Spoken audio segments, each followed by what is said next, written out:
Bonjour à toutes et tous, je suis Geneviève Burning pour Cosmic Studio. Un petit peu plus loin. Voilà, des zooms. Alors aujourd'hui, on va causer. Enfin, je vais vous lire mes notes de lecture. Donc vous êtes sur Geneviève, enfin sur Burning's Books.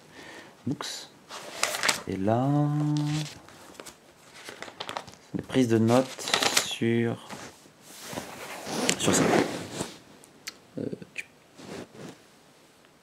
Donc c'est Forme de l'impermanence, le style de Yasujiro Ozu, par Youssef Ishakpour.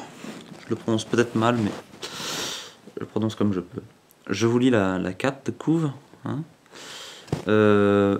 Mu-jo. M-U, plus loin, J-O, accent circonflexe. Rien constant, l'impermanence. Ce sentiment imprègne au Japon le mode de vie, la croyance zen, l'esthétique du moment évanescent et celle de l'intervalle. Il caractérise le style du plus japonais des cinéastes, Yasujiro Ozu. J'adore ce type. Alors, sans transcendance ou désir de sortir de la vie ordinaire, au contraire même, compassion douce, calme et délicate à son égard, cette euphorie de l'extase apathique, cette connaissance de l'impermanence, du rien comme l'être du monde, qui désubstantialise tout et transforme toute chose en aspect fugace, engendre le détachement, l'état de béatitude esthétique, la forme, la forme, la forme, la forme. Pour comprendre Ozu, il faut répéter ça tout le temps, la forme, la forme, la forme. Et essayer de mettre un peu de côté le contenu, le contenu. Privilégier la forme. Parce que les films d'Ozu se ressemblent tous, mais tout réside en fait dans la forme. Tout est affaire de forme avec Ozu. Bref. Attentive à la beauté de ce qui est éphémère, cette connaissance de ce qui va parce qu'il va, cette conscience de la dernière fois rencontre chez Ozu l'une des possibilités ultimes du cinéma, l'image fugace et sans substance de ce qu'on voit, de l'impermanence du monde et de la vie ordinaire. Donc ce bouquin il a été écrit en 94 je crois, entre 92 et 94.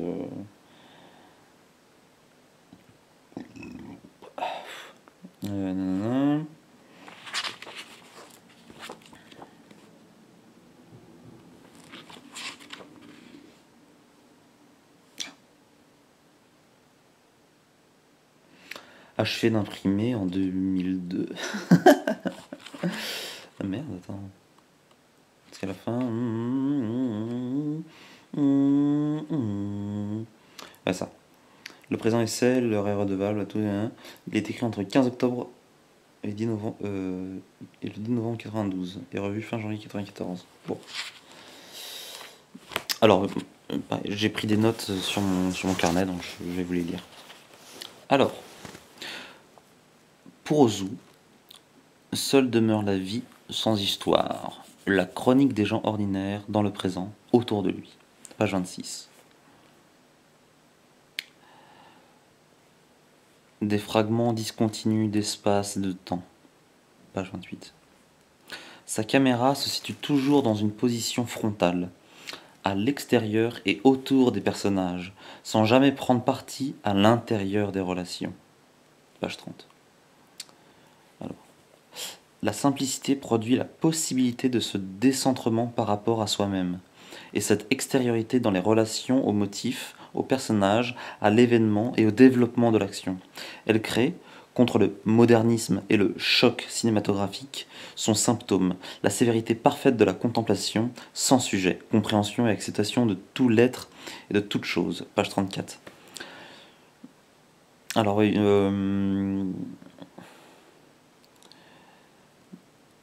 pour ses contemporains, Ozu c'est un peu le conservateur, il dit bah voilà, je caricature évidemment,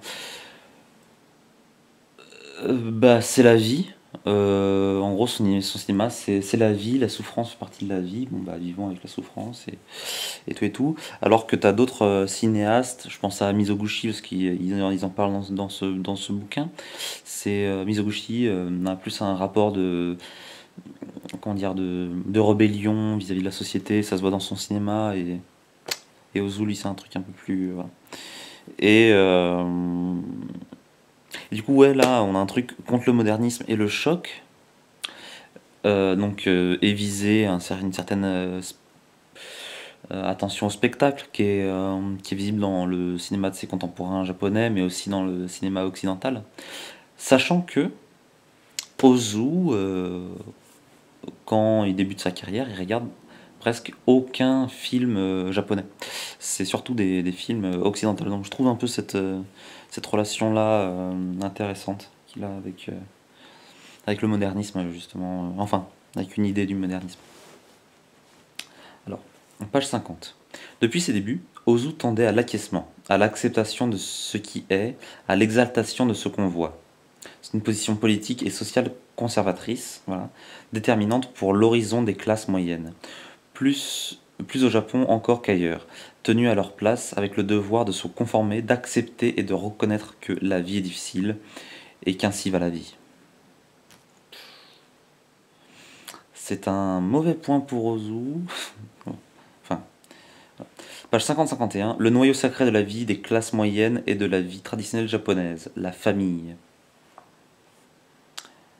Je l'ai noté parce que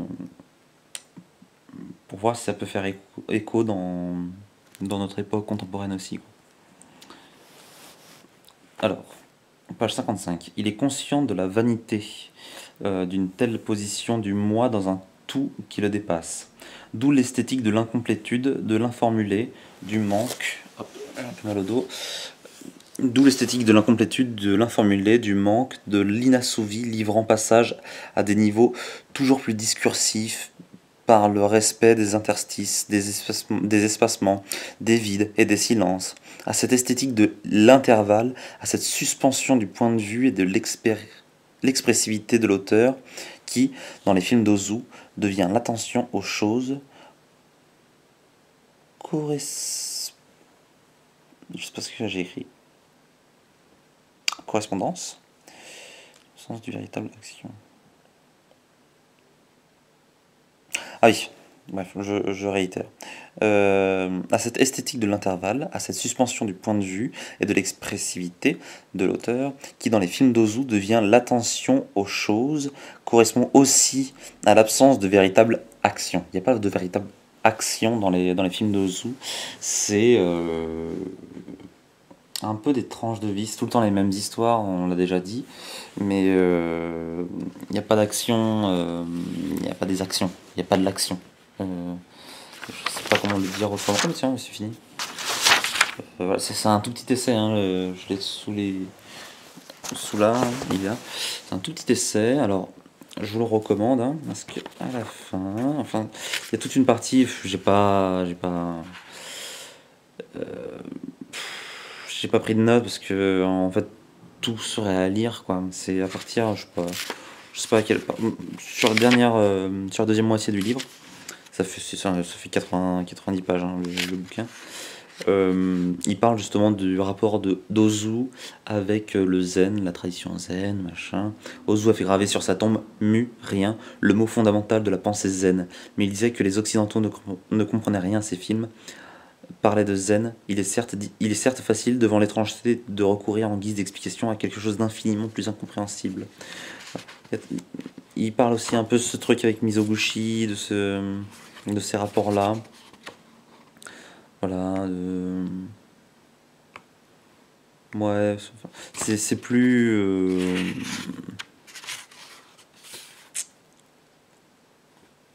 Ouais, je vous conseille de lire la fin. Mais c'est surtout ouais, sur le rapport entre le zen et Ozu, quoi. Voilà, j'espère. C'était assez court celui-ci. J'espère que ça vous a plu. Moi, j'adore le cinéma d'Ozu, les formes de l'impermanence aussi, tout ce qui peut y être associé, quoi. Donc voilà, j'espère que vous aussi, ça vous a. Si vous connaissiez pas Yasujiro Ozu, que ça vous engage sur voilà, une lecture de ces films. Et, euh, et voilà. Bon. J'espère que vous allez passer une bonne journée, une bonne fin de journée, une belle nuit. profitez de vos matinées, hein, profitez de la vie. Et moi je vous dis à une prochaine dans un autre Burnings Books. Allez, ciao!